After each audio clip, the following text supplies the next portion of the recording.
don't take us too hard with what we have. We was talking from experiences that we've had happen during our life. And I'm going to take the disclaimer down. Oh. And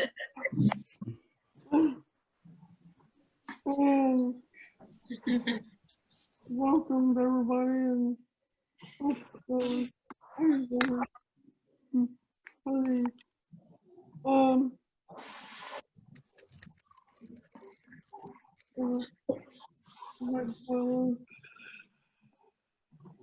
basically today we're going to be talking about you, even though we're not talking about you specifically. So I think we're going to start out with everybody introducing themselves, and then telling everybody a fun fact about yourself. And if you have questions, please put them in the chat box, and we'll get to them at the end of the whole discussion we're having. And we are pretty open to talking about questions, so please interact. I guess I'll start. I'm Brian Windsor, and my favorite color is slate. Next.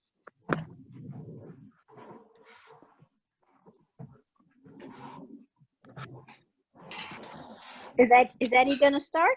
Introducing? We're all going to introduce ourselves. I think Brian, did you finish yours? Your introduction? Okay, I'll go ahead and go. My name's Eddie Langley. I'm 41 years old, and I hope this meeting goes well. Okay. I'm Karen Gladhill. I'm way more than 41. And I hope this meeting goes well too. So on to the rest of my comrades. Okay. I'll go. I'm Cheryl Simmons. I'm 36. I live in Canada. Woohoo! Maple syrup. Really? Yeah. America, Canada. Molson's Canadian.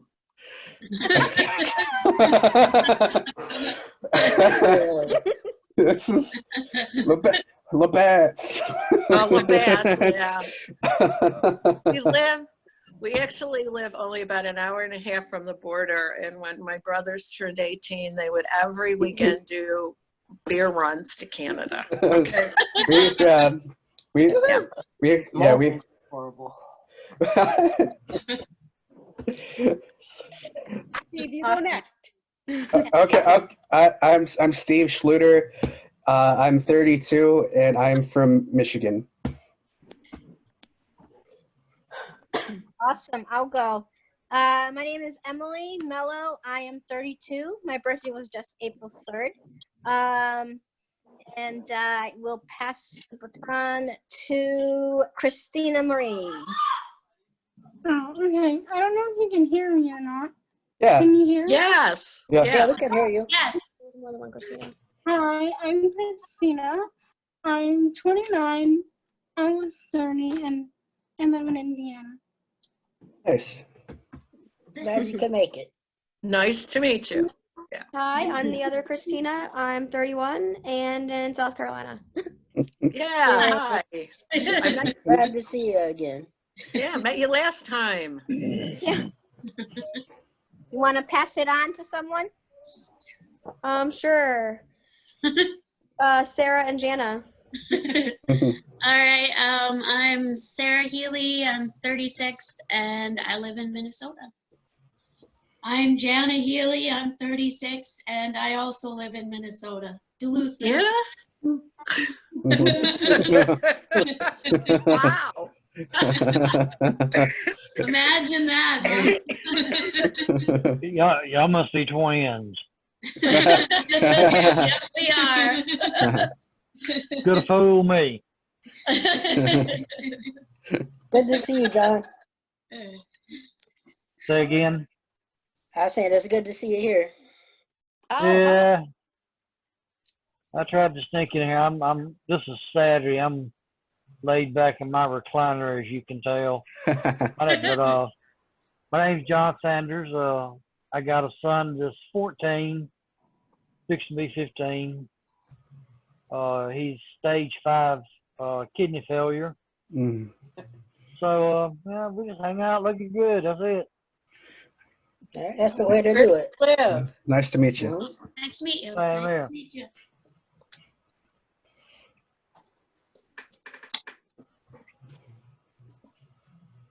Okay. Do you have anybody else out there, Brian? I seen 3 or 4 blank pictures out on for the screen. I think Heidi was in there and a couple of the others, but there wasn't no pictures up, so I don't know if they couldn't connect or what. Yeah. Hey, hi, hey, Heidi. Nice. Hi. I'm here now, but I'm in like my, there's somebody's car washing outside, so it's a bit hard to hear. But I'm Heidi Hughes. I'm 34. Yeah, 34. And I live out in Colorado, up in the mountains. You had to think on that, Heidi. Yeah. How cool. Nice to see you. Good to Yes. see you Yeah, good guys. to have you hey, here. hey. Yeah. Oh Who's yeah, next? I recently found out that I'm allergic to mangoes, so disregard all the redness. Oh, man. Okay. I'm allergic Oh, to that mangoes sucks. now, so it's such a bummer. But yeah. Oh, I'm sorry. But don't break out. I'm drinking mango green tea right now. Oh, Don't sneeze into the microphone. Just don't sneeze into the microphone. We'll be good. We're good to go then. We could use the excuse of special effects if that happens. okay. Nice. Mhm. Okay. So how is it out there? Oh, wait, who do we have? Hi. Oh, my goodness. Hello. Hi. Wow. Yeah. Was that Freak I saw? Yeah, I'm here. Yep. Hey, man. Awesome. Hey, I'm Freek from the Netherlands, but I think I know most of you. So, yep, good to see you all. Good to see you too. Hi. Yeah, yeah. Yeah, Hope you're glad doing you're here, well. bud. You want to introduce yourself real quick to everybody? Yeah, I'm for 40. those that Yes, I'm don't know you? Freek. I'm 40 years old, live in the Netherlands. Yeah, I'm a bit done with the whole lockdown, so I'm getting Yeah. quite bored out here. So. Oh, yeah. Oh, yeah. Yeah. So it's a Yeah. Saturday Eve for me, and usually I'm out and drinking with my friends, but now I'm, at home by myself. So it's, a bit boring, but Yeah. definitely. Yeah. Yeah. Yeah.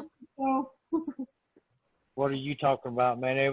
I'm in some groups on Facebook, and everybody's saying we want to go. And Georgia is, I think, the first state that has actually kind of cut all the restrictions and just put out a Right. bulletin for the elderly and the immunosuppressed. Just be cautious.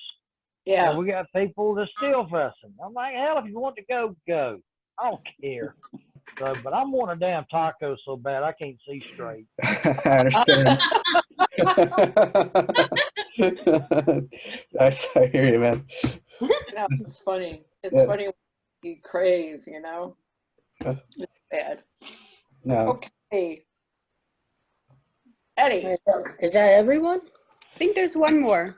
Yeah, I'm still here. My name is Frederick. I'm from Frankfurt, Germany. I'm 27, and this is actually the first time I'm joining one of those meetings. So I'm not really sure what to expect. Just curious and looking forward to it. Yeah. Awesome. Glad you're here, bud. Yeah. Now, wait, where are you from? I didn't hear. Germany, Frankfurt in Germany. Wow, how cool. Awesome. That's Hey. so neat. Yeah, they got great beer in Germany. No, That's they true. really do. Yeah, no, they're right. Yeah. Yeah. Okay. Okay. You ready, Eddie? As ready as I'll be. Okay. Brian, did you want to say something before we No, started? sorry. Or If you're new to all this or not a part of a lab or anything, please like put your email in the chat box so that we can send you like a formal invite, and it's a way to keep track of like attendance and stuff.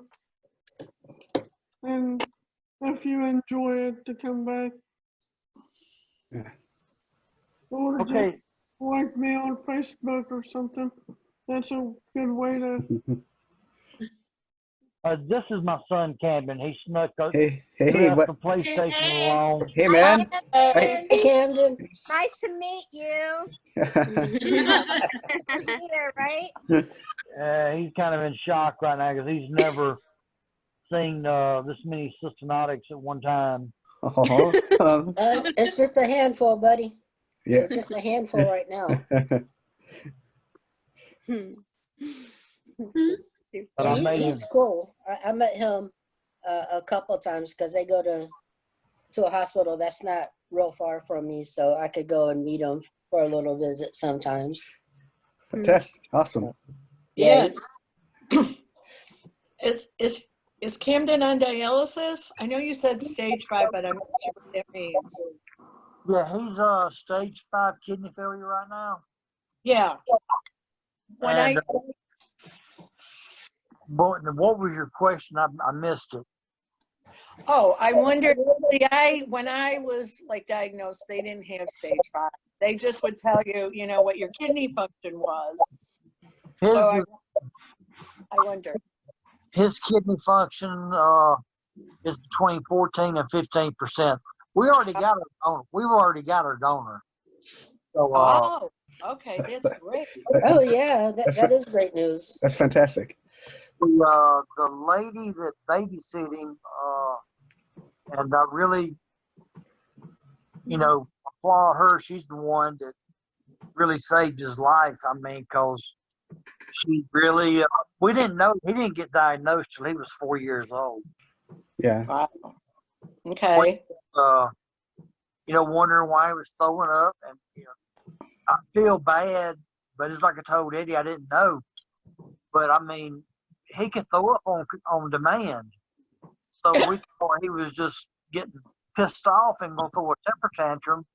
Yeah. Yeah. And then throw up. But JoJo, she turned around and she had little plates of food all over the place.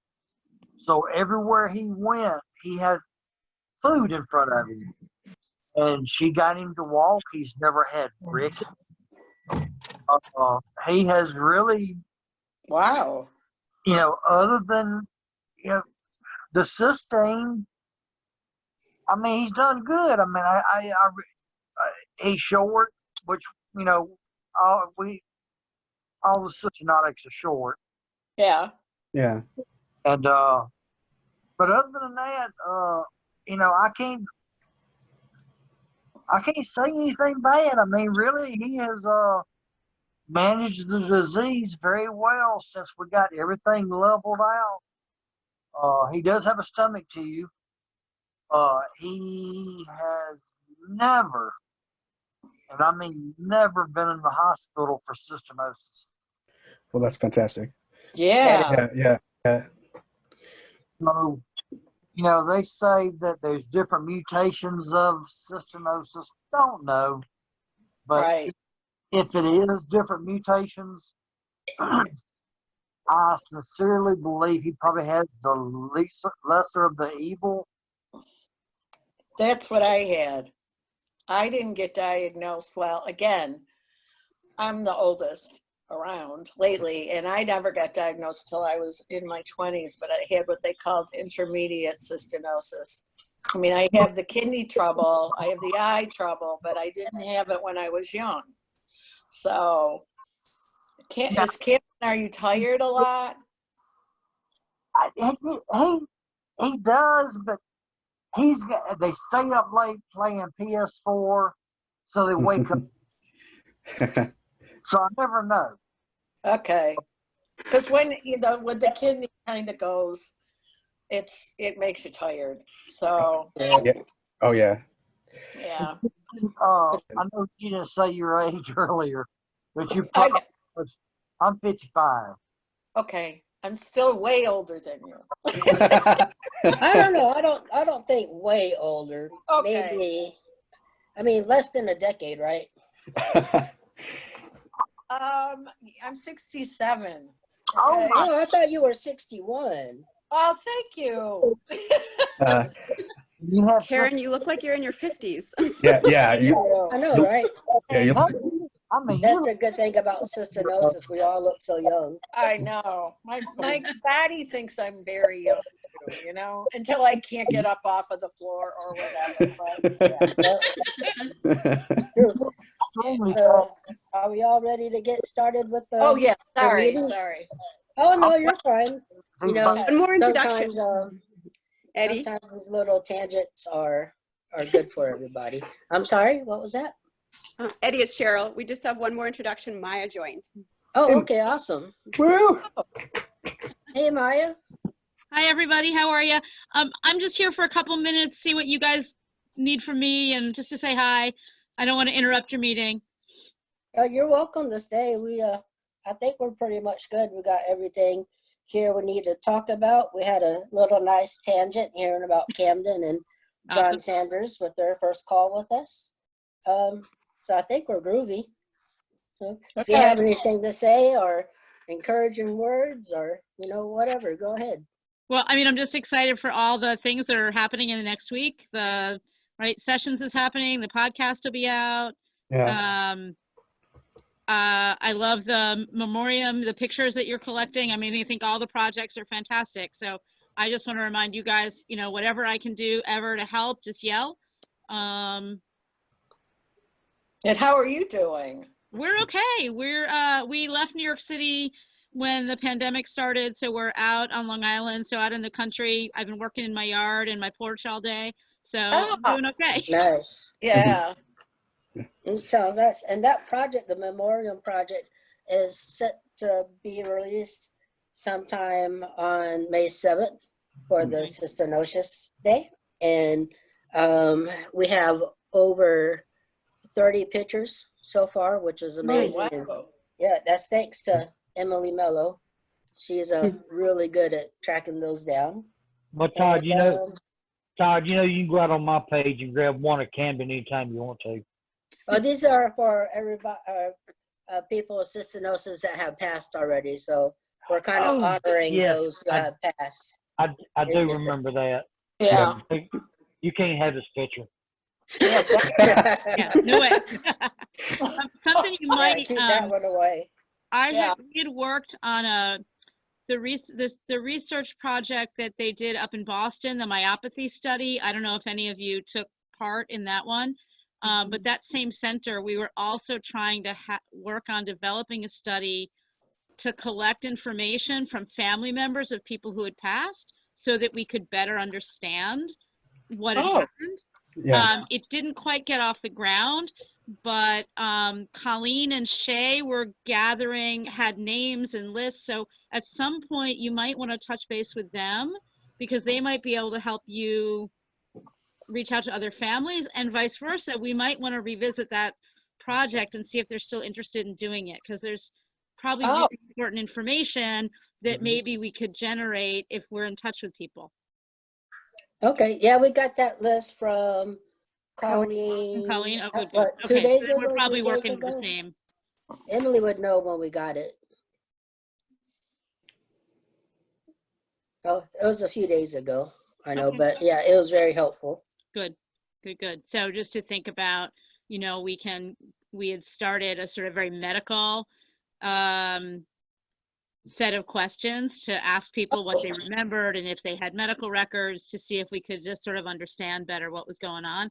I don't know if there's still a sense of need for that, but we have someone who is interested in doing it, so. Oh, wow. Okay. Yeah, I think the only swallowing study I'm involved is, and whenever I go to the NIH, they always check that out, and there's a woman who's been looking at that for years. I Yeah. don't know if there's an ongoing study or not with that still. Yeah. I've done that too. Me too. Yeah. Yeah, I don't know who went up to, I don't know which patients, and it might not be anybody on this call that went up to the Boston study. They were really looking at myopathy, looking at, I think, like grip strength and hands and things like that. But they might have been Okay. doing swallowing also. They have an article out. I'll share it. Good. Share it with Yeah. you guys, and you can pass it around so everybody can see it. You know, often it should be on the Cystinosis website, but if it's not, we should get it there. And they have Okay. another one that they're working on. It's half written. So Is- I did one about the breathing. Is that, it was this little machine that they gave you. was that the one in Boston? Yeah. Yeah, that's the Yeah. one. Yeah, so the Okay. first paper came out and there's Oh. a second one underway. So we should make Okay. sure that it gets shared because it's really Yes. focused on adults. Okay. And Okay, it awesome. happened, if you guys remember the survey that we did back in like 2017, Rare Disease Day, there was a survey to adults all around the world. And that researcher took that data and then turned it into a study. Oh. So we Oh, raised cool. attention and we got someone to do something, someone new to our community. And CRF actually funded it, not CRN, unfortunately. Yeah. But you know, Mhm. that we alternate, right? Unfortunately. Doesn't matter. Hey, a Helps the same study's a community. study. Yep. Yeah. So All Maya, right, I was in awesome. that Boston study, and they did the swallowing test as well. Yeah. And Karen with that breathing apparatus. Yeah. Yeah, it was super cool.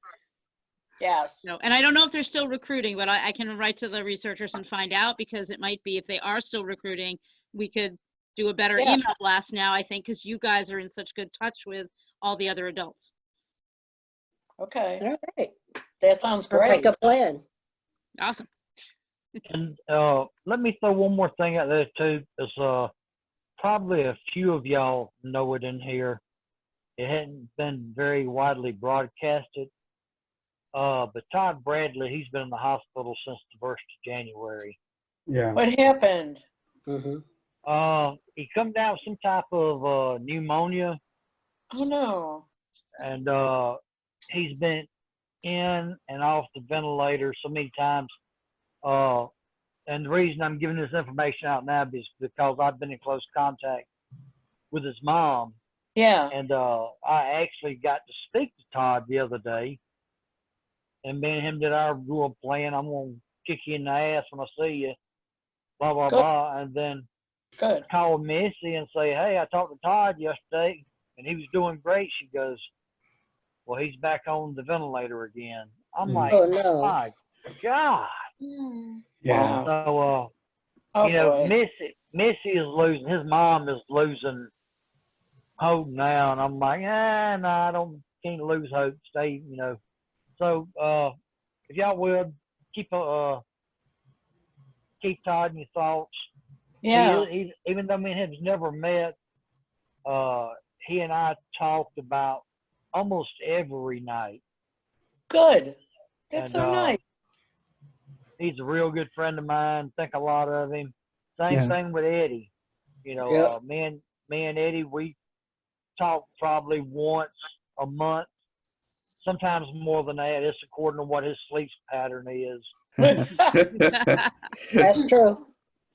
But y'all keep Todd in your thoughts. I'll try to get the hospital name and y'all can call it. And if he's off the ventilator, they will bring you to his room in ICU. And if he feels like speaking, he will. Okay. Okay. That's good to know. Yeah, Todd's a good dude. I've been praying for him for a while now. Oh boy. Yeah. All right. So, are we all set to Yeah. get Okay. this thing going? Yep. Go for it. Oh, what were y'all saying? Yes. Oh, okay. Well, since that's the case. No, I'm just kidding. Okay, Yep. well, I have a few things listed here that I was asked to talk about. And I think I'll start out with one that's pretty simple and kind of, you know, try to get everybody involved in the conversation to feel comfortable. And that's basic needs. And with having cystinosis, our basic needs are a little different than your normal everyday, child, I guess, to start with. And throughout our adulthoods, we have some extra basic needs. And when I think of basic needs, I think of we need extra water than anybody else. And, you get a lot of crazy looks and everything, but that's one of the basic needs if you have cystinosis, to kind of keep you healthy and help keep that energy up from, not becoming dehydrated. And also a basic need would be something I think that you have to be careful with your hygiene, just because we're a little more susceptible to catching, a flu or a cold, especially if you're in, elementary school. What else? What else would some of y'all think that would be a good basic need? Doctor visits and meds. Yeah. Yeah. Yeah, that's for sure, especially with the medicine. I know it's hard for us to take all that medicine, and especially if we're around a lot of kids and they kind of start picking or do what kids do, but we still got to figure out a way to take our medicine and take it on time, because if we tend to miss any doses of medicine, I had one, it was a teenager, nice kid, and he is saying to me he only took the important medicines at times. And I understand what he's saying, but every medicine is important, because if you miss too much of it in the long run, it's going to affect you, overall. And, you might kick yourself in the butt later on in life. Like, oh, I should have took this. And especially with people that have a lot of goals in life and want to achieve something. So these basic needs out there that when you're young, you're really not thinking of it, but could also affect you in your adulthood and things you want to do. Does anybody else have any other basic needs they could think of? I mean, I would say a basic need, maybe not a need, but movement and exercise. And Oh, yeah.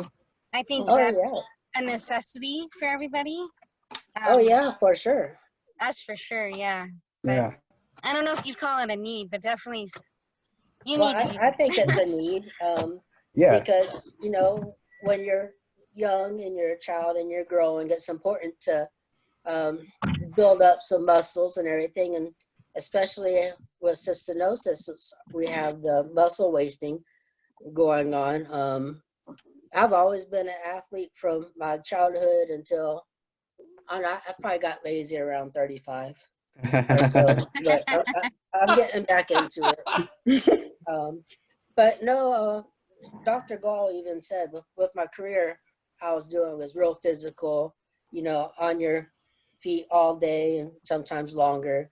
I'm having to lift things up, but he said the job was actually good for me because it was helping preventing the muscle wasting. So, and I think it also helps with your confidence too. If you have a little more muscle or meat to your bones and you don't look so frail. But yeah, I think that's one of the, well, they're all important, but I think that's very important. Then also, I think as another basic need, psychologically, is you need to be involved in something when you're a kid. It doesn't have to be sports but you need to be involved in something when you're at a young age, so you learn how to communicate with other people and, get some friends. And that kind of, I think, helps people be more confident. And if you go through life without no confidence, it's probably not going to be as good as it could be. Probably might have some feelings of loneliness or just, y'all know what I'm saying. It's very important to be able to communicate with other people. Yeah. But that's probably another conversation for another time. Well, Okay. and I was going to say, I think it's important now that we have things like this, that like the cystinosis community can talk to each other, because I mean, I have some of you guys' symptoms, you know, and some of the things that happen, but not everything. But, you know, my family doesn't know. My family doesn't have the same thing that you would have. And talking to somebody who has what you have, you know, they might give you ideas about things, and they might help you with how to handle something differently. Or, I mean, when you feel lousy, you can say to, you know, your friend, I feel lousy, and they say, they'll know. I don't know.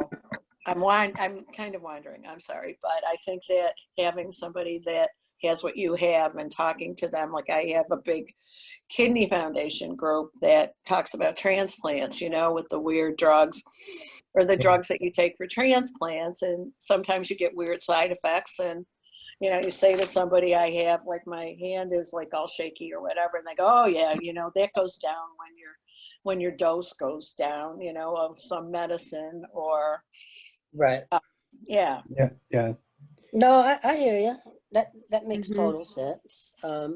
You know, it's funny with all my friends and everything. I always know I have cystinosis, but I don't really talk about it to my friends very much. They understand it. I waited a long time to tell them. I just always acted like I was one of the guys. And when I had some issues going on, I had to go to the hospital for a visit. I say, oh, it's just a checkup for my kidney, because I was always honest about my kidney transplant. But I didn't let my friends know until we became really good friends that I told them a little bit about cystinosis. And we had that conversation one time, and that was that. They would ask me sometimes, well, you know, how you doing with your levels, and, you know, is everything going good? But it's not the main subject of our conversation every time. I actually used cystinosis as a weapon when I was a teenager, just from all the medicine we take and everything. And I think I just switched to the the pill form. I'm having a mind blank. Cystagon. Well, I was in a laser tag tournament, and sometimes, you know, the effects of it would be kind of embarrassing. So I'd just go to the enemy's base and let go what needed to be let go, and cleared the base, and hey, we were able to get it, you know? Kind of a humorous, right? Oh boy. But, you know, so we talk about that still to this day. Just, you know, when we get together or whatnot. But anyways, okay. I can't think of anything too much more that needs to be said about basic needs. Anybody else? Can I throw something out there? Please. Yeah. Health insurance? Oh yeah. Oh yeah, that is. Sorry, social work brain, but yeah. Yeah. And we got to think about, you know, how do we make that better? How do we make the system better? How do we get, you know, Medicare for transplant for life, things like that? Because, you know, you have to be able to get your meds. And oh yeah. The drug companies are somewhat helpful, I think, when, you know, during financial crises. I don't know what folks are having experience with now, you know, with COVID, if people are worrying about health insurance, but jobs. Yeah. Yeah. I actually was talking for basic needs as a childhood. Oh, right. But no, you are really right. I think we were planning on having a conversation about medical insurance stuff in another time. Okay. But but you brought up something really interesting, because when I was in California, I had my first transplant at 15 years old at UCLA, and I got on Medicare.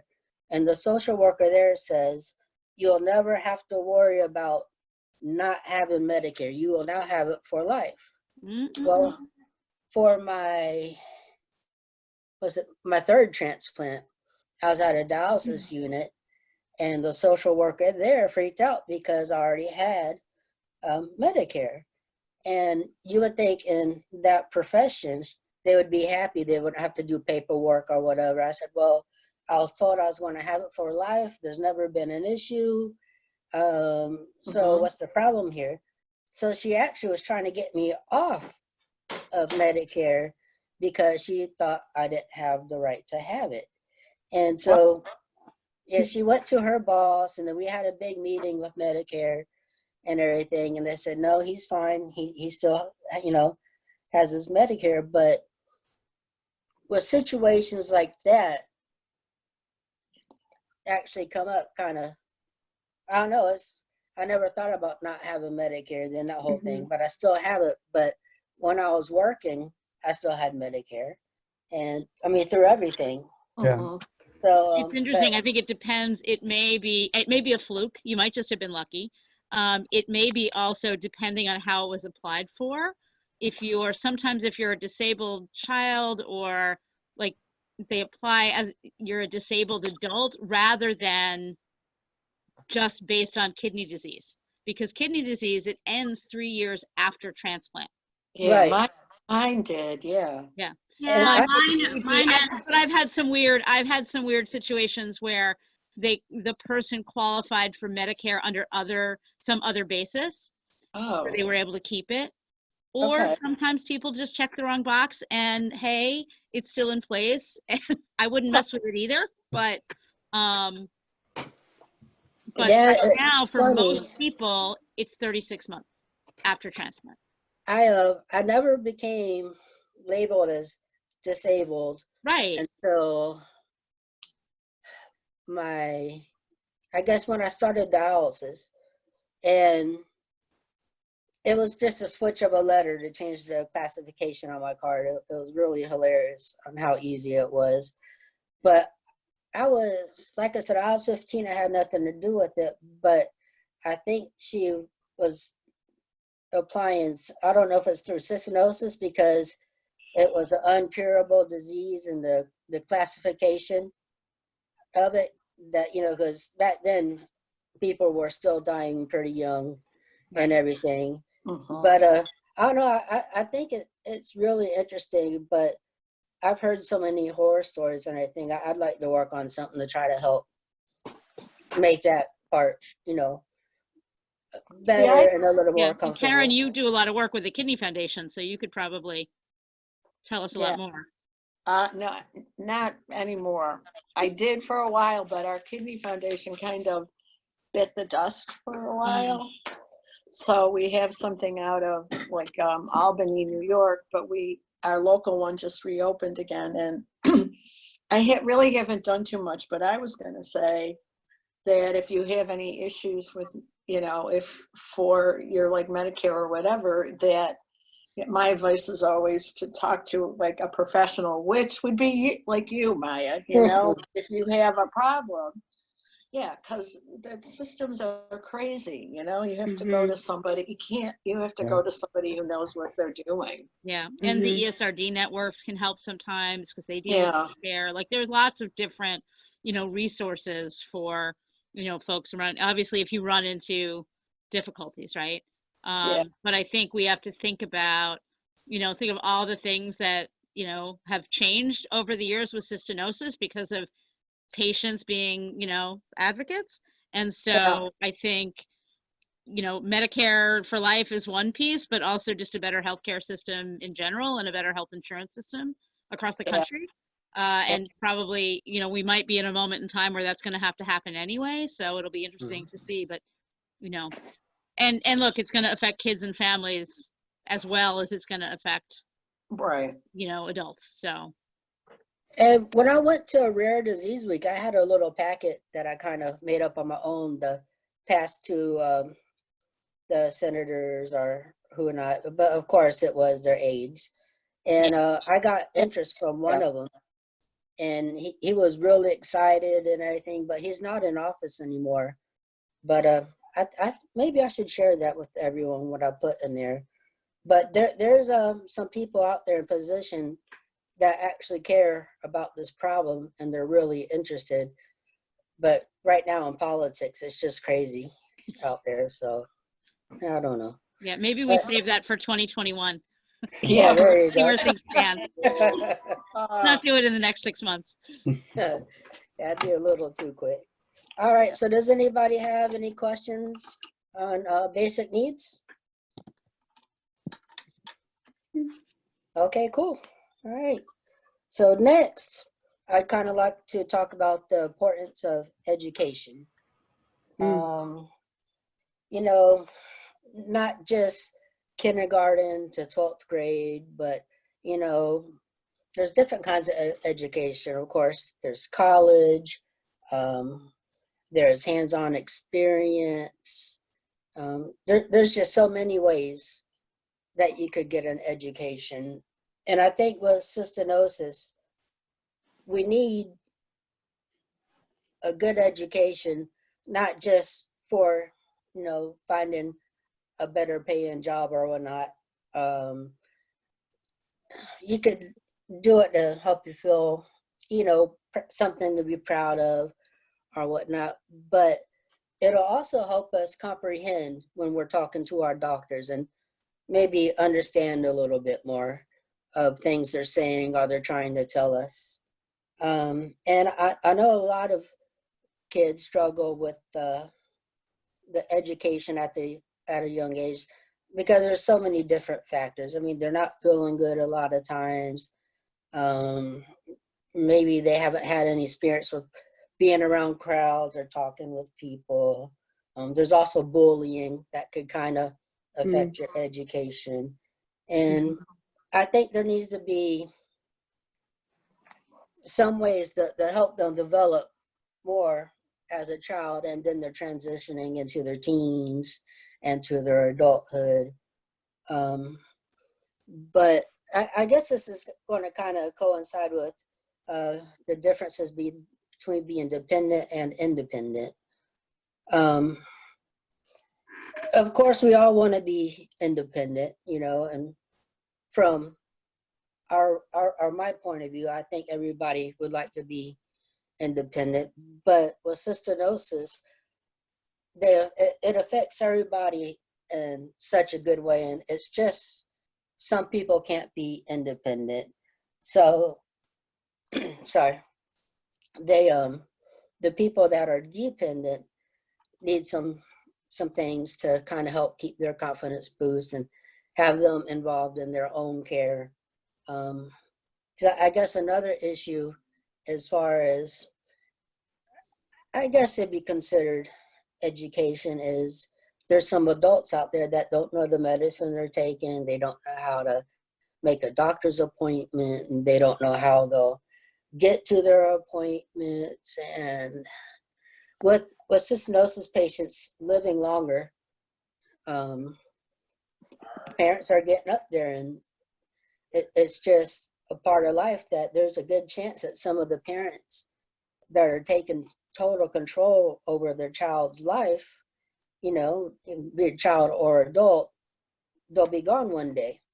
And then what happens to that person that doesn't know what to do? So I know it's kind of a deep thought, but anyways. Emily's raising her hand. Oh, okay. Go ahead. Yeah. I was just saying, I like this subject because I struggled a lot as a kid, especially when I started losing my kids. That I've missed a lot of days, and we didn't know all the options that we had that could help me, you know, about. So like I was able to have a homebound teacher come to me for me to go into this fifth grade. And then again happened in high school when, you know, life got a lot overwhelming and I was really, really depressed. So there's options out there that I think parents and even the patients themselves need to know to help you to the goal of education, you know? Yeah, I agree with you. I think that, but I think too that the more you know, the better you can help yourself. Yeah. You know. And that's kind of what I was getting ready to dive into is when I was going through elementary school, they didn't have this program, or we didn't know about it. So I just kind of had to keep up with all the other kids. Although my teachers would work with me, like if I got sick, they realized it wasn't just, oh, okay, he's not feeling good, so he didn't want to come to school. And they'd work with me on timing to a point. It's like, well, you missed this day. This is your homework. You have an extra day to do it, type of thing. But there is a program out there. I don't know, Maya, maybe, well, you probably know the name of it, is when the schools give extra time to the students that have medical issues or issues going on, where they give you a little extra time. I think they even have it where I had a friend in high school that was in that program, and one of his classes, elective classes, was he'd go to this class and they had teachers and tutors there to help them understand, their schoolwork a little bit more and give time for extra questions. Do you know the name of that program? Betty Maya's not on right now. Yeah. Oh, okay, she left. Okay. She said she should be right back. Is it a 5013C? That sounds like the charity one, but it might be.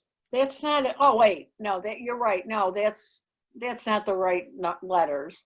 But yeah, there's some kind of form that you can fill out. Go ahead. I think it does start with the 5, like a 504 plan, maybe. That's it. Yeah, I'll just text my mom because she totally knows what that would be. Yeah, a good way to get into that program is, I think your doctor could get into it.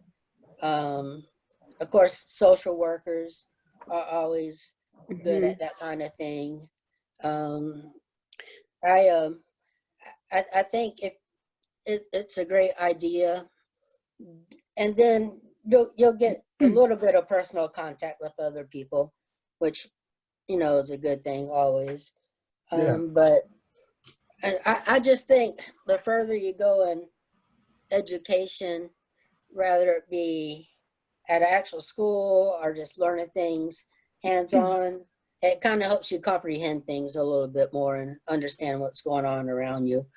And medicine, the schools have really changed. If there's any medicine you have to take while you're at school, before when I did it, my teachers knew I had medicine. I knew when to take it, and they just said okay. It was nothing big. And as far as going to the restroom, it was like go anytime you need. So now I hear people talking about if you need to take your medicine, you have to go to their nurse's office. Right, that's at my school. Yeah. Yeah, I had to do that. You did? Yeah, well, for some school, pretty much like elementary school through high school, I had to do that. It wasn't a big deal with my teachers that they would just let me go and take care of it, and then it was fine. And then in college, it was a lot easier because I could just put my medicine whenever I needed to. Yeah. But they kept it. Did they keep it in the nurse's office? Our school does that. The kids have to go to the nurse's office. The nurse keeps the medicine. When I was younger, they did, but when I got in high school, they didn't. Oh, okay. Yeah. Yeah. Back in the day, I just kept it in my pocket, but a lot of every person I talked about having issues with medicine at school and their kids having to go to their nurse's office or whatnot, the nurse has to keep the medicines. The kids can't even keep it on them. And then if they're doing their eye drops or whatnot, or even if you just have to go once a day during classes, kids being kids, they start asking questions. Well, why do you have to go to the nurse's office so much? And that could turn into issue. Yeah. Now, the kids had a lot of questions too when I was going through school, and I didn't tell them I had cystinosis. I just kept it basic and simple. I would just say, well, I have kidney problems and I take this medicine to help with the kidney so, you know, I could be healthy, and that was that. And I guess my opinion on that is you need to be kind of really simple with the answers, especially when you're at that age. But I know a lot of people have a different approach where they'll get in front of the class with, you know, with their parent, or I think a few have done it by themselves, and they stand in front of the class and they talked about cystinosis and the issues and everything to help the kids in the class to understand what they're going through. But I think it's kind of a double-edged sword, as in, okay, they'll understand you're sick and you're not feeling well and everything, and they might take the approach of, oh, well, you can't mess with them because they're sickly and da da da da. Or some people might take more sympathy, or it could also turn into, well, he's sick, nobody wants to be friends with him because they're going to die. I think it's wait. Huh? Oh, I'm sorry. It sounded, Steve, like you were going to say something. Oh, I was just gonna say, you know, people are people, and everybody's gonna react to it differently. I think as far as like how you tell people, it depends on the situation. But like when I was in elementary school, I was getting I think like first or second grade, I was getting bullied a lot, and at that point, my mom went in front of the class and talked to them about it and tried to explain it more. But then there were other times where I didn't really talk about it too much in high school, except for I would basically do what you did, Eddie, where I would wait till I really knew the person and we were really close till I told them. But now being older and getting exposed to the way other people have done it, I'm a lot more open about it, especially being a part of the A-Lab group. I feel like I have to be more open about it. Yeah. Guess what? We're gonna come and get you. Come and get you. Well, it feels like I need to be more. It's spread the word more and be more an advocate, and you know, the more people that know about cystinosis, the better. Right. Yeah. Steve, Good. that I hear you, Steve. Oh, go ahead. Oh, is that Cheryl? Okay. Yeah. Okay. He Go ahead, just said Cheryl. a really good word there, advocate, because I used to be that kid even up until like grade 9 or 10, like in early high school, where I wanted like nothing to do with it. And I just want to pretend like I didn't have cystinosis when I was 8, 9, 10, when all the other kids would go with cystinosis would go to, we had a camp. We had like a weekend long, day long. You could kind of choose a cystinosis camp. I was like, nope, I don't want to go, Mom. I don't like, I just did not want to until I guess maybe, and Eddie, you kind of brought it up before too with confidence, I guess until I started to gain more confidence in myself and become an advocate, where now it's like I feel like I'll tell a stranger, oh yeah, I had 2 kidney transplants, I have cystinosis, blah, blah, blah, blah, blah, blah, blah. And now it's, you know, so you just hit a really key word for me, advocate. And then Steve, when you said that, and you too, Eddie, with confidence, it's like when you gain confidence, you don't really feel like you need to hide it. Like you just kind of, and it happens at like different points in people's lives. Maybe you're 62 or maybe you're 12. Like when you start to kind of care or gain a little bit of confidence and you just turn into an advocate for yourself. But I love a that good word. It's a great word. I think that's a great word. And you have to be, no matter what, you know, no matter if it's a disease, no matter if it's, you know, somebody's treating you unfairly, no matter what, you have to be your own advocate. I Yeah. think you always have to remember that because nobody else is going to stick up for you but you, you know? That's true. Yeah. And oh, go ahead, Steve.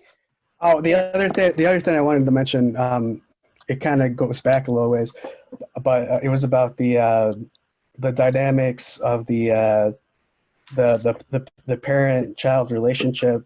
You know, when the child has cystinosis. Yeah. I think it's important to have a partnership, and it changes over. Like one of the things my mom was really good about was trying to teach me how to make medicine really We're going to talk early. about that too. Oh, okay. Yeah, Well, no, let him, yeah. can you talk about that now? Yeah, Okay. I'm gonna and probably here in the next couple minutes, I'm going to bring that into it. Okay.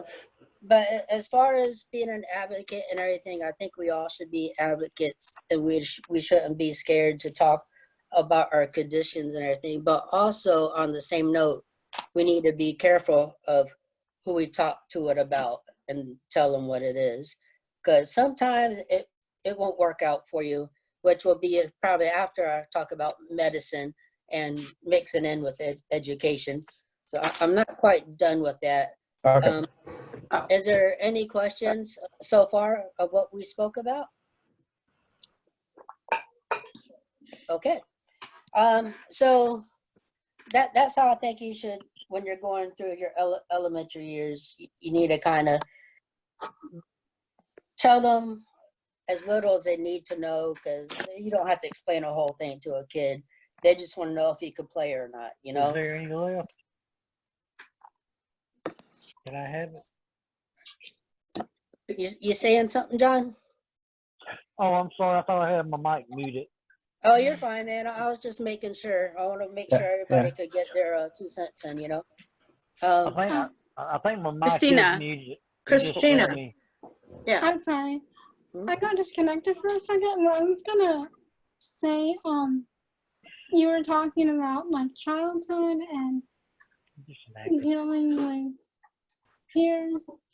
I think besides just ourselves, it's also the difference between the culture and society of how boys are raised versus girls are raised. Yeah. Guys deal with different social issues, dealing with health problems, and how strong they are or their stature versus how a woman does. I know because I have a younger brother, and I think that's something we can try to help educate people on, but also parents and leaders need to be aware of it, people that are raising their kids, because if you're a female and you're petite, typically it's considered cute, or people aren't gonna bully you typically as a female for being small. They'll think it's cute and adorable. But if you're a guy and you're smaller, you are more likely to get picked on because they see you as being weak. And people have to teach their children to have empathy and that your size doesn't make you a man or more valuable than someone else. You know, it's funny because I've seen that too throughout my life. Is like you said, if a child is a female and they're small, like you said, oh, she's so cute. But if you're a boy, like, oh, he's weak, he's not going to be able to do this, he's not going to be able to do that, which I lived through. And the way I dealt with it, I don't know if it's just because my dad was a Marine or whatnot, but I would look, well, just because I'm smaller doesn't make you better. And there's several times I got in fights and everything when I was younger. I thought I was Chuck Norris and standing up for myself. No, seriously, I thought I was Chuck Norris. I took I get martial arts for a couple of years and Hey, all I this get it. other stuff. But Yeah. that's where you could lose your confidence, especially as a guy. And I think you need to stick up for yourself, but you need to be smart about it. If there's going to have something happen, make sure it happens where there's people around. You need to let your elders know, or like, the adults that are around, that this person is bullying you, they're messing with you, and it's really bothering you, and give them a chance to kind of watch and keep an eye on things. But if they don't react, you need to go to somebody else, another adult. And then if it gets to the point where you need to go to the office and ask to speak to one of the school counselors that they have there, I don't know if they're called counselors, or if your school doesn't have that, to make an appointment with the vice president or the vice principal, not president, or even go to the principal if things aren't being done. Get your parents to go to the next higher up.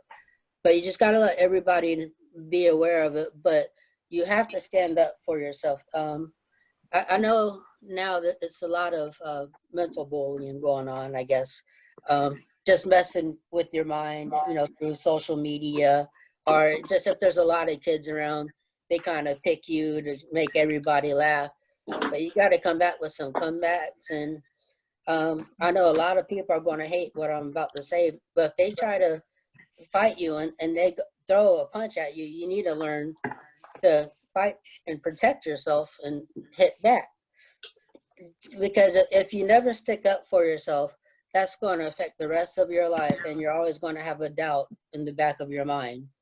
And that doubt could keep you from moving ahead in life to where you want to be, or it could affect your social pleasures, I guess. You might not want to go out and be around people, which is really important. I mean, talking, hanging out with people, laughing, the human touch, it's all important. So the earlier you're able to work on that, I think the better off you'll be. But something else I did too is my whole life, a lot of parents didn't like me playing sports or whatnot because they thought I'd get hurt, or I was too little to do this or to do that. And I just shoved it in their face my whole life. I did martial arts for a few years, which was fine, but I was really into baseball. And I played baseball from Little League to my junior year in high school, which making varsity on my freshman year is something I'm really proud of. But that also gets down to the limitations of depending on how severe cystinosis is and stuff. But I just use that as an example. There's other things you could get involved with, like playing a musical instrument. There's poetry, there's writing. There's so many things out there. Whatever your interest is, you could find something to get involved with. And that's pleasure, kind of make you happy, and it also help you with your social skills. So as far as that goes, I'll stop right there, but I think y'all understand where I was going with that point on bullying. The reason why I'm stopping there is we probably won't have time because we're running a little over time this session, but there will be another session where bullying will be discussed in detail. So now I'll say your high school, and if you go to college, your college years, and medicine. We touched on the childhood and the things they have to do, and I just say try to find a way around it. Maybe excuse yourself to the bathroom and go take it, or talk to the teachers, and maybe they'll get a better understanding and turn their back. That's kind of a subject nowadays I don't know much about. So anyways, medicine in high school and college. During your years in high school and in college, you all of a sudden get really busy, hopefully. There's social activities, there's clubs in high school and in college. You usually have a couple friends. Doesn't matter if you're popular, but usually somebody has a couple or even just one, but you want to spend more time away from the house, or you want to spend your day in your room all day and writing, which is fine. I've done a little bit of all those, but you can't forget your medicine no matter where you're at. When I was in high school, I moved from California to Georgia, so I lost all my friends and everything. But I made a couple right away too. And we're actually still friends to this day. But it got to the point where they knew about my transplant. They knew I had cystinosis. So when we would go out, when it was time to take my medicine, before I reached in my pocket to take it, hey, Eddie, man, it's time to take your medicine. You need to take your medicine. And I thought that was always cool, having friends that understood I needed my medicine and everything, but you're still responsible for it for yourself. So what I would do is I'd have containers, and I'd have my medicine in the containers wherever I would go. And it was pretty simple. And as far as timing, I wasn't really good at looking at the clocks on the walls, but I had a watch that had a little timer. But also, I thought I was Mr. Big Pimpin' because I got a beeper. And I know, right? Y'all remember beepers. But my parents, they tricked me because that was the thing. Everybody was getting beepers. I was like, well, I don't really need one. And they were, oh, well, you know, all the kids are getting them. And so what they actually got it for is they would beat me at the time of my medicine to make sure I would take it. So, you know, I have my friends watching out for the time, and then I had the beeper and everything. But I guess you need to try something that would work for you during those years. Just something, the first thing is to have it on you, and then you just need reminders and have a source of, you know, water or something, which water fountains and stuff are out there. Or if you're at a restaurant or something, if you ask for a glass of water to take your medicine, they happily oblige. They can't deny you. And, you know, I think Taco Bell, when I actually worked there, tried to charge someone 10 cents for the cup. And then, of course, that didn't go down. But just, you need to remember those rules. If you're going to be somewhere for a couple of days, just have all your medicine with you, maybe in a bag or something. And then the same thing kind of goes for your college years. Is, you know, you're going to school, you have a heavy class load, maybe you're working when you're going to school and everything, but you just have to have that medicine on you. When I was going to school, I was also working. I took a associate's degree, an advanced program. I finished it in a year versus 2 years, and I was also working 60 hours plus a week. And I kept my medicine in my car when it was winter, but during the summertime, I would just have a couple days with me at a time, because sometimes I'd go from school to work, take a nap in the parking lot at school in my car, go to classes, but I know most situations aren't going to be like that, but you got to have it on you. You got to have reminders constantly. Don't worry, Cheryl, I'm almost done. I'm just looking at my dog. Look like the clock, I'm sorry. No, it's my dog. Okay, that makes me feel a little bit better. But we get a doggy picture in there. Oh, does she or he have some German Shepherd in him? She's German Shepherd and part German Shepherd, part Husky.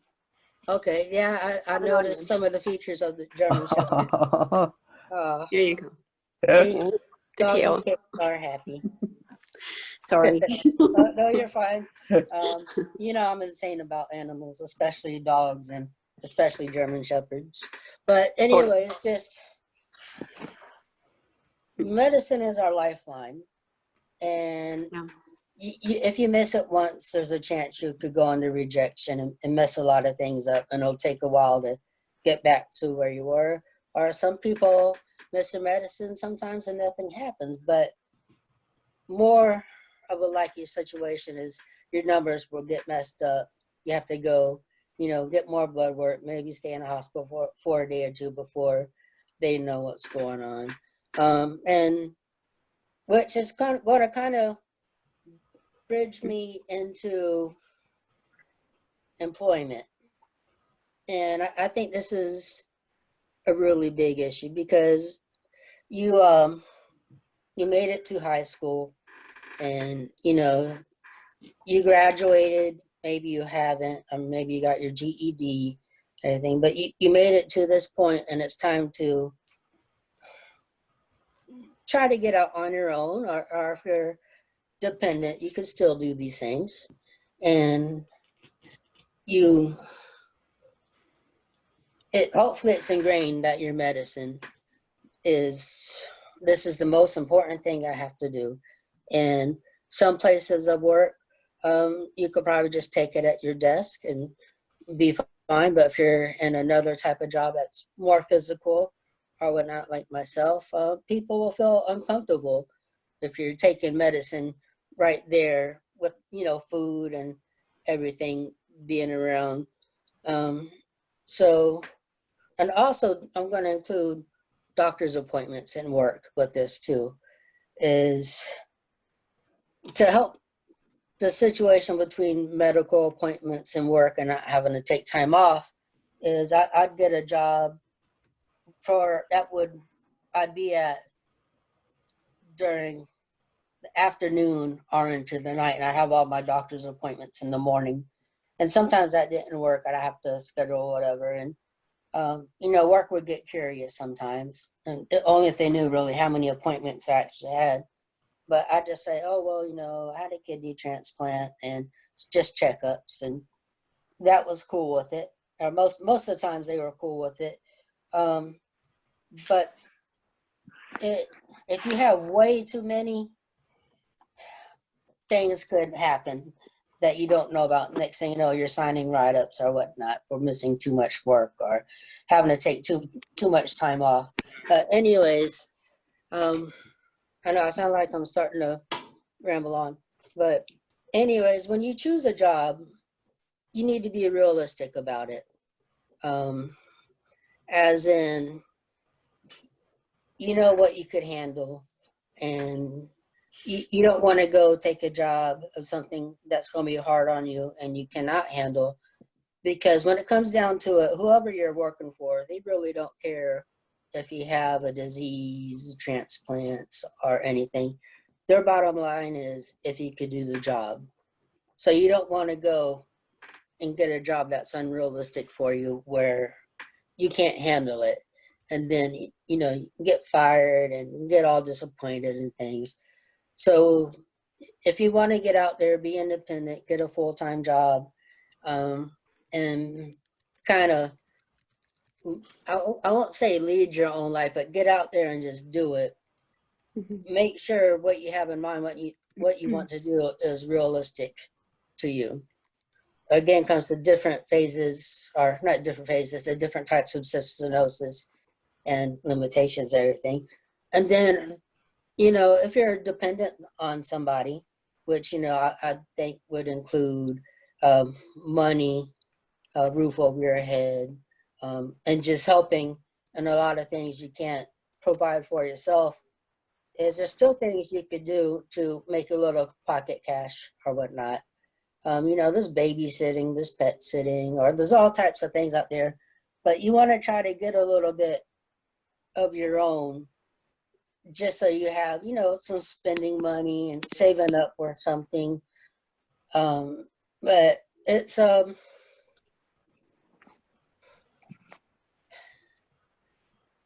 you just got to be really creative. And as a cystinosis patient, I think we have a little more creativity than your average person, just because of the things we've been through and things we've had to put together. And also, as far as employment goes, some advice I heard from, I think it was in one of my psych classes, was if you go for an interview, you do not have to tell them about your cystinosis, your transplant, or any health factors. However, you don't want to hide the fact either while you're on the job. Like if you have an appointment, just casually say, I have to go for a checkup for transplant clinic or this or that, but you don't want to make a big deal about it.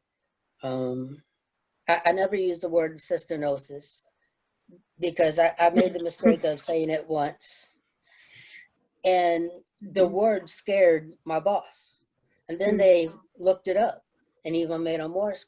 The next thing you know, I went from, all-star, about to be promoted to, well, we need to write you up. I was like, well, that wasn't me. Well, we still need you to write.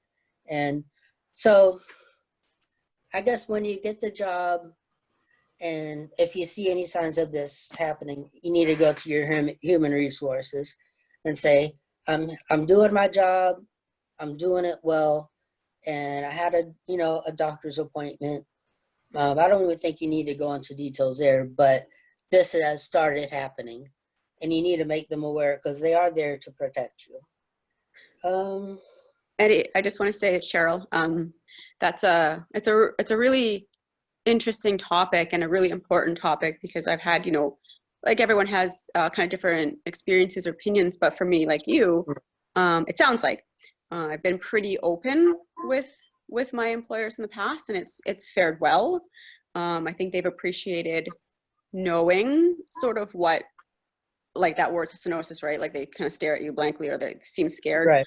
And it's always like a big question mark on their face, like cystinosis.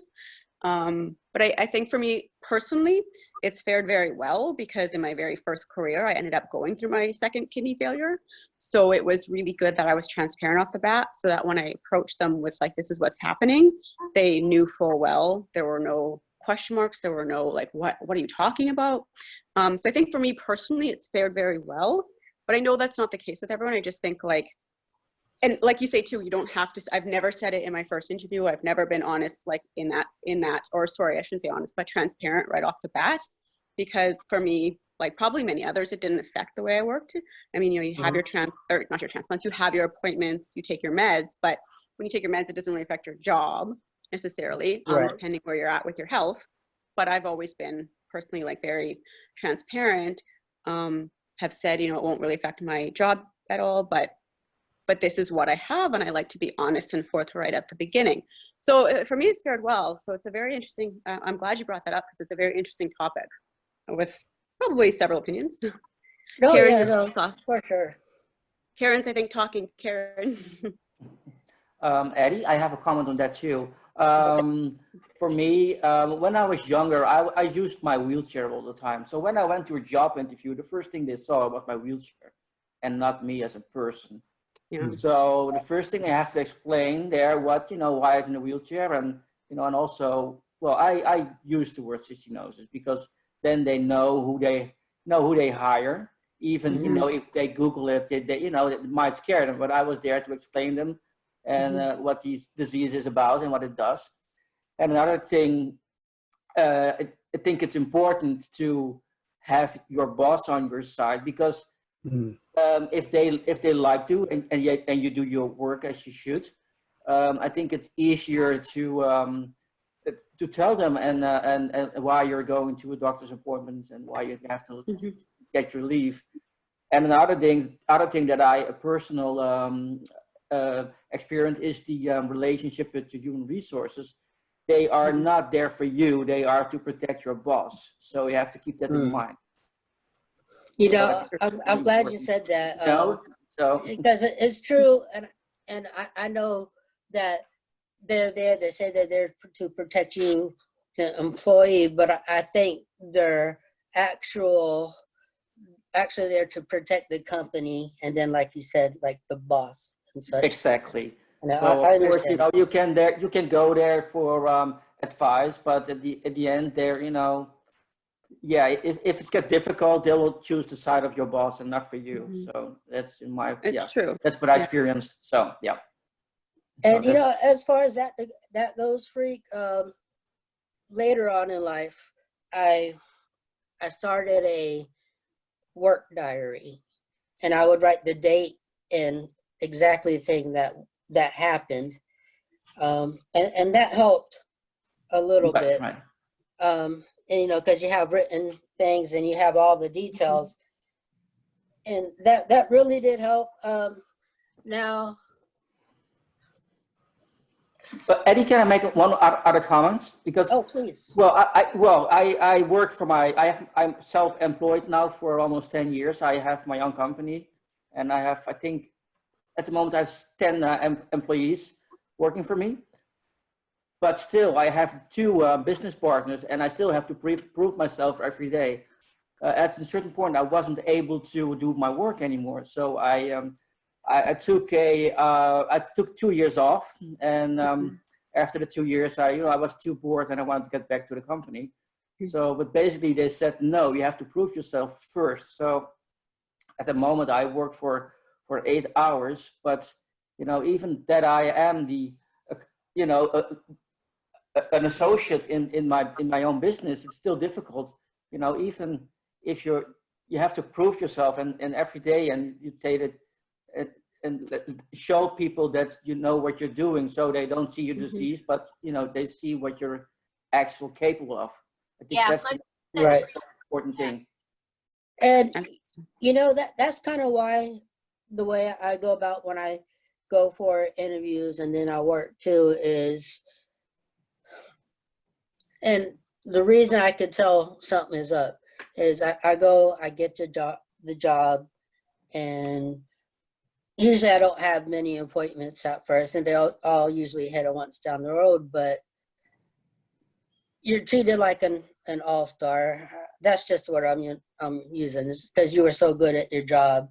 And when you see a change in something and that starts to go away, something is up. Just how to go about it, I'd always do what I do and everything, and then you start hearing rumors or whatnot.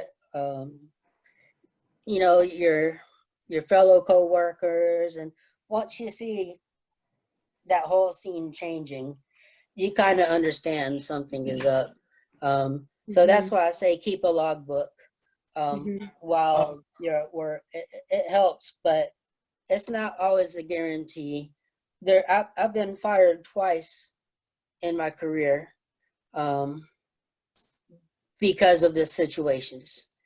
Exactly, but I think if you're in that stage that you have to prove what you did by showing your logs, then you have to leave that job. Well, I think that's a really quick. I was a company man for like 15 years and dealt with HR, dealt with union employees, and what it boils down to is I don't care what you got. If you got leukemia, you got cancer, you're a number. Yeah. And if you start costing too much money, the insurance, and Lord knows we do, you're gonna be a target. Yeah. And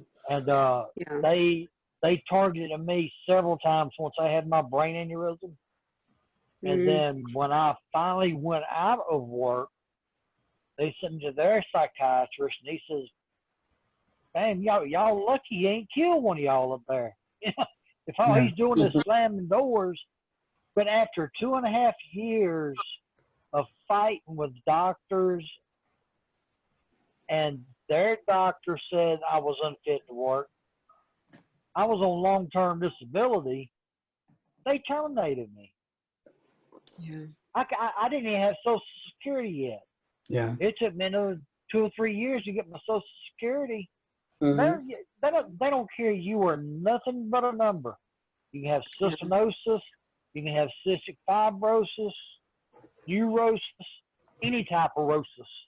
You are nothing but a number. Yeah. Yes, indeed. And John, and Freak, I don't know. I understand and completely understand what you're saying, Freak, and I agree. And with John, I've been there too. I've been the number, and I don't know if it's maybe a cultural difference, or maybe the career path we're on. There's so many different possibilities it could be. Now working in a really hard physical environment and a job that you cannot call out sick for, and if you do, if you call out sick once in a blue moon, you'll be chastised or whatever, maybe for a couple of days, or people, kind of, excuse the expression, but breaking your balls for leaving them on their own to do without you, because I got a sexual harassment thing put against me because I asked this lady that was my secretary that was in the office. I'm like, damn, what'd you do? Jump in that perfume bottle this morning from a couple laps? You about to kill me over here. I was in HR the next day. Getting scolded. So, this generation, I'm sorry. It's sad. It is very sad. You got people such as Eddie, Brian Enzer, Steve. Y'all want to work, but yet you get screwed with because you had a disease laid on you that you have no control over. Yeah. Yeah. And it's not right, but that's what that's the way our society is nowadays. Yeah. This falls under pisspoor.com. Yeah. I actually experienced something just really quick too. I had a rejection, and so I had to have a biopsy that went like, so normally you're in and out, right? A biopsy in my past experience of my kidney, but I had bleeding, internal bleeding, and there were complications. So I was stuck all of a sudden for 4 nights in the hospital. And so come a few months down the road, when I was back at work, I was, on my, evaluation. I missed a lot of days, and I was kind of reprimanded for that. And of course, I didn't think that was fair. That's not right, granted the circumstances. And there's a number of sick days that we do have for health reasons, which, again, to your point before, Eddie, there isn't really, you don't really need to overshare anything in terms of like health issues and medical health issues. But that happened. It was not very fun or fair. But I think the bottom line with all of us is, anybody who has, like you're saying, John, you have leukemia, you have whatever health issue you have, things will happen, Eddie, whether you write it up or not, or, there's maybe some things that you're reprimanded for, or you're more appointments than you expected, or, you have a biopsy that goes bad. I think honestly that, like, personally, we're all building resilience over this. I think that it's a matter of, we all in some shape or form have a lot more resilience than the next person. And I think another key thing is coping strategies. And I know you'd mentioned, is that how you say your name? Freak? Freak, like cake, not freak. Freak. Okay. Oh, I'm sorry. Yeah, it's a bit hard to pronounce, but yeah. But Freak too, you had to take 2 years off. I mean, I think it's sad and it's terrible because we didn't ask for it, but we are resilient creatures as a result of that, more so than the next person. So, I mean, I think I look at it that way now, and the coping strategies I've built up, because things will happen, unfortunately, like small or large, whatever And it is. the good thing about, if you're getting right up, you're getting rid up, and they're getting it from your boss's perspective. However, midway through my working years, I started to fight back and put my version of what happened, writing it down on the back. And my bosses would get actually scared. And because they're there, they're giving you the write up, you're like, okay, well, sign it. No, I'm gonna put my side of the story on the back. And probably about 75% of the times they didn't turn it in. They ripped it up. So you have a defense, and you can tell your side of the story. However, you're not going to get very popular by doing it. But also at that time, they probably decided your exit strategy from the company. And it's that's why I say you kind of got to be careful what you say, and you don't have to lay all your medical things up front during the interview. And I like to prove myself first, slowly move into it, and then if I have an appointment that's going to make me an hour, maybe 2 hours late. I'll say, hey, I'm going to be late today. I got something I got to do, and they say, oh, well, is it that important? I said, well, it's a doctor's appointment just for a checkup. And then the more they came, I'd say, well, yeah, it's a doctor's appointment with the transplant team. I would always let them know there's nothing going on. It's just to be safe.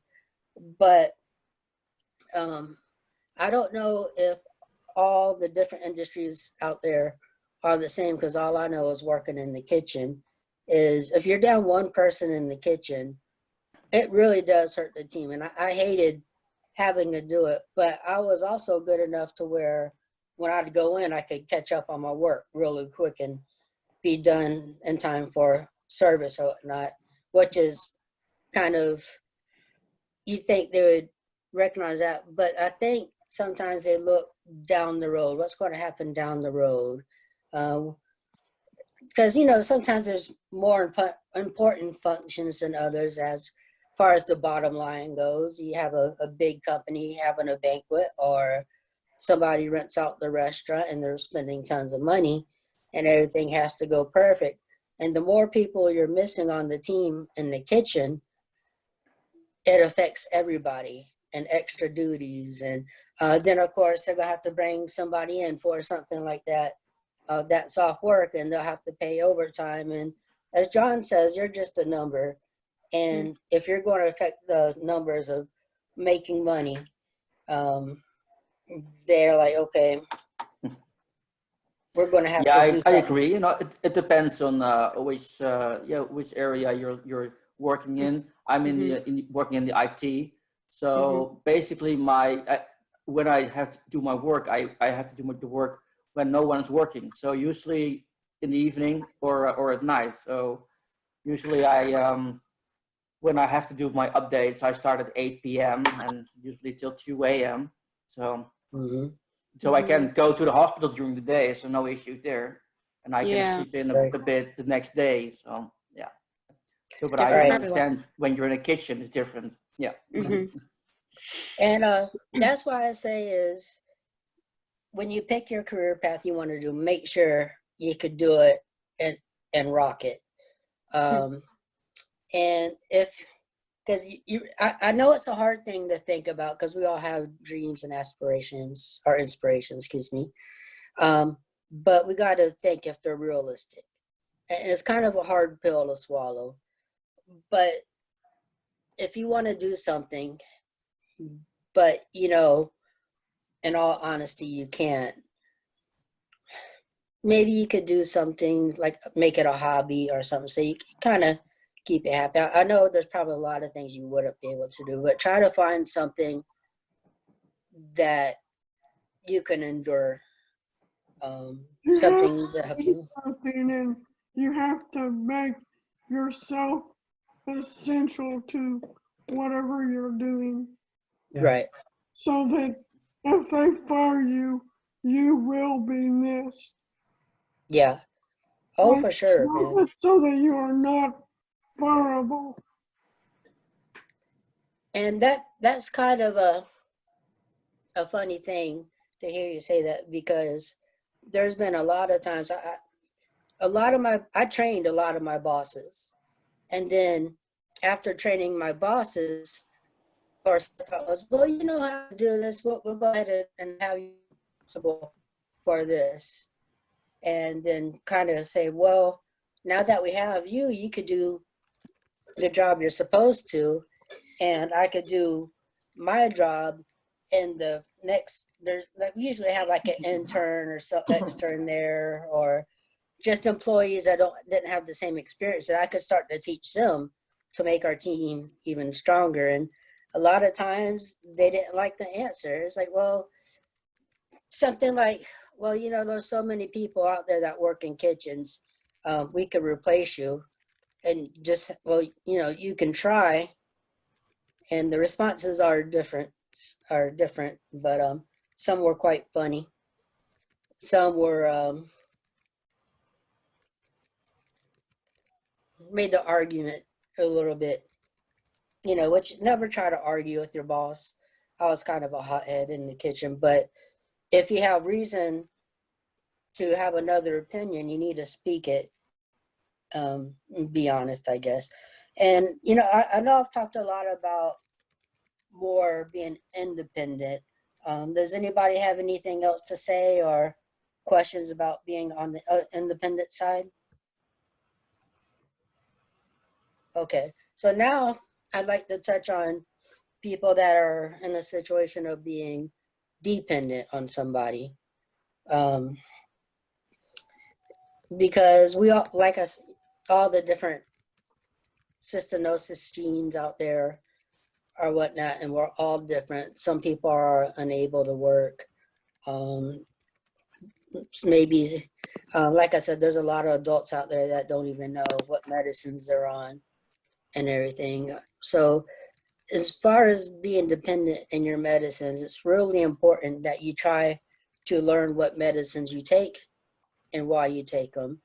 The person taking care of you, you know, might not be there, you know, for your whole life. And you need to know these things just in case there's an emergency and you go to the hospital.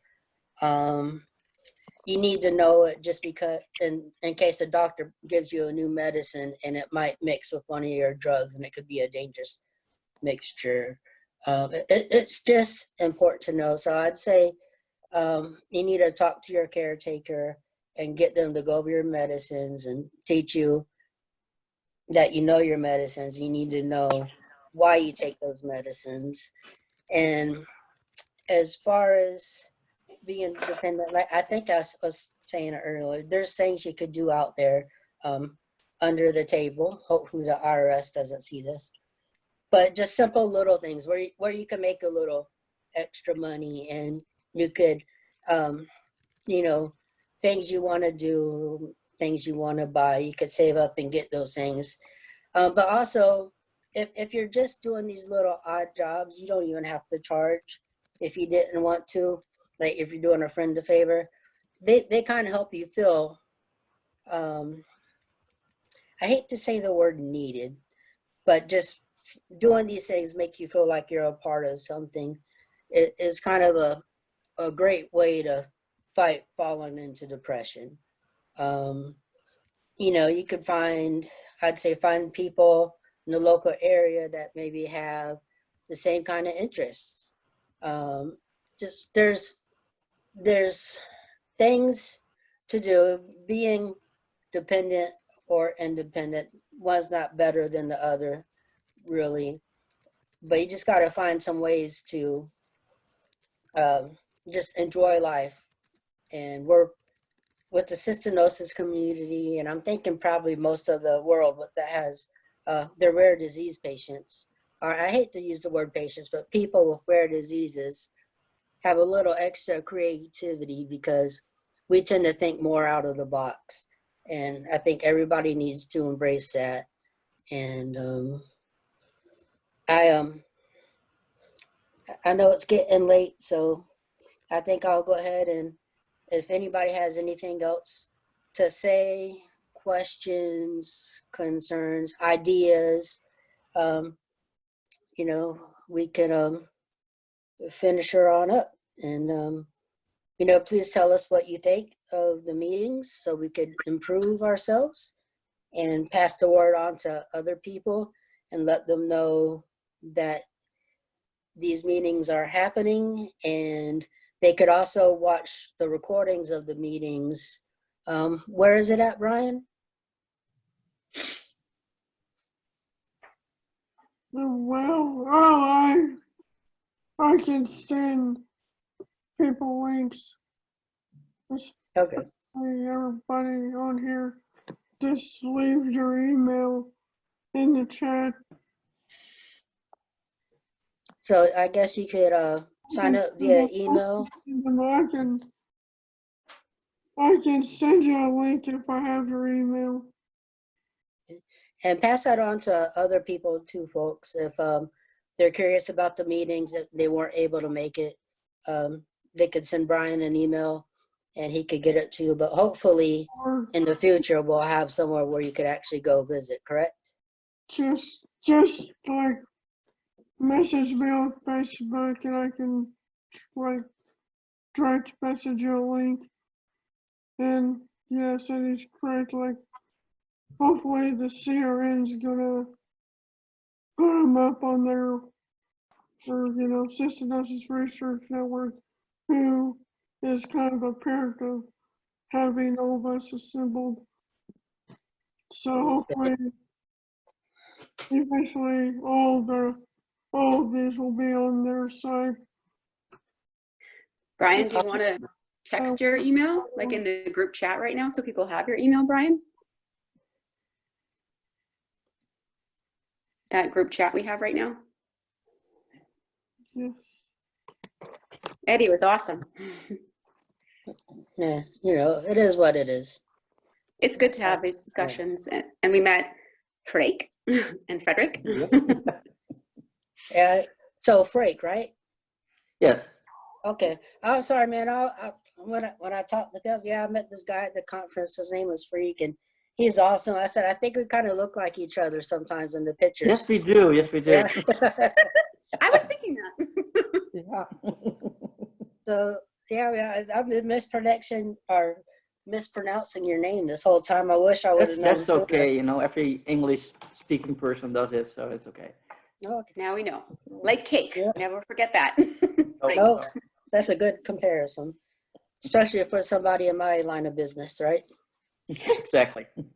All right, so the floor is open for any comments, suggestions, ideas, concerns, and like I said, let us know what you think of these video sessions we're doing and pass the word on. So. Yeah, okay, I will.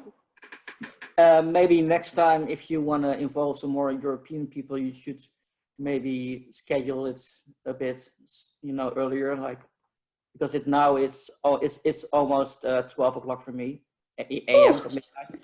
So yeah, so it's okay. And also for Frederick, he's in Germany, so you're in the same time zone, so it's a bit late for us. Same So here. maybe next time you could, but I'm not sure about the Californian people, if that's a good time for them, but. Okay. Yeah, the time schedules around the world are all kind of hard to work with. Exactly. But, yeah, but that's the only comment I have for now. That. Awesome. Well, thank you. And there was a comment on the chats. I don't know if you're following the chats. I do not have it open. I have my paper and my screen, and I had a few texts I need to check still. Yeah, you're very focused. You're the host, and that's a big role. Exactly. Well, I don't know if I call it a big role, but you got to pay attention. Yeah. Just Christina was just saying a little bit more interactive. So yeah, questions. I'm not sure how you would do that, with like questions or something. Open-ended. Open-ended questions. Did I do too many of those? No, just to the comment was to be a bit more interactive. Okay. Yeah, you can do that. More questions. Is that what you said, Frank? More questions? Yeah, I'm just wondering what.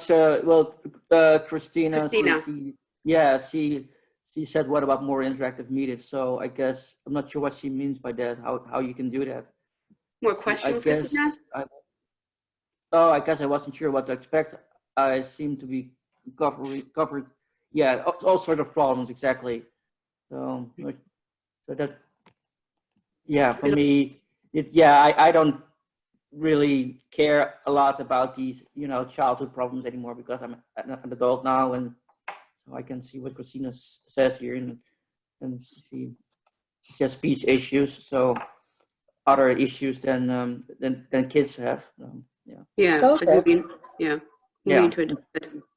Yeah, we definitely need to put things out there for everybody of every age. I know we were brought here for more adult issues and everything, but I don't care. I think we need to discuss it all and maybe put some ideas out there for, maybe the parents to help with their kids. I think actually we should have a meeting just for the parents one day, so we could talk more about the issues with childhood and teenage years, and maybe answer some of the questions that the parents have themselves.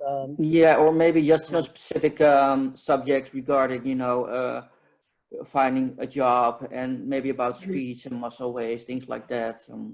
Right. Email Lisa Bryan. That's good. Good ideas. Yeah, no, they are great ideas. Working with cystinosis is something that's very important to me, and I'm having a little trouble now myself because I was out for so long with dialysis and transplant that even the people I've trained now, they're worried about being a risk. So I have my own business. Well, I won't even say business because I do everything under the table, but I still cater.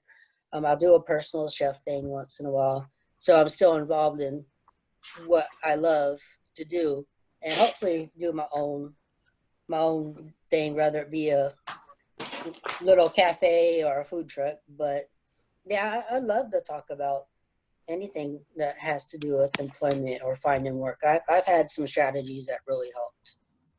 So if someone wants to talk about that one day, sure. Yeah, share ideas. It was Christina made a comment too. It was like good to see all different people, or see these people, meet new people. Yep. That's Nice to meet you, Christina. Yeah, it's awesome. I have to go. So it was so good to see everybody, and Frank and Frederick and Christina. Yeah, I'm going to get some sleep. Thank you so much. You're not rude, Thank Christina. you for everybody being here. Brian, did you want to say anything to close out the meeting?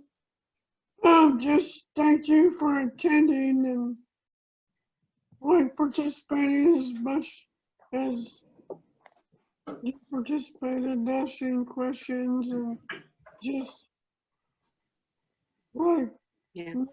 giving information, taking information, because all this is pretty much just trying to give you guys information based on our experiences as adults with cystinosis. Totally. Yep, and thank you for being you. All right. Okay. All Thank right, you, well, guys. good night, All y'all, right. and Okay. good evening Bye. to everybody else. Bye. Good Bye. Bye, everybody. Oh, good night. Bye. Oh, where's the damn thing? There it is.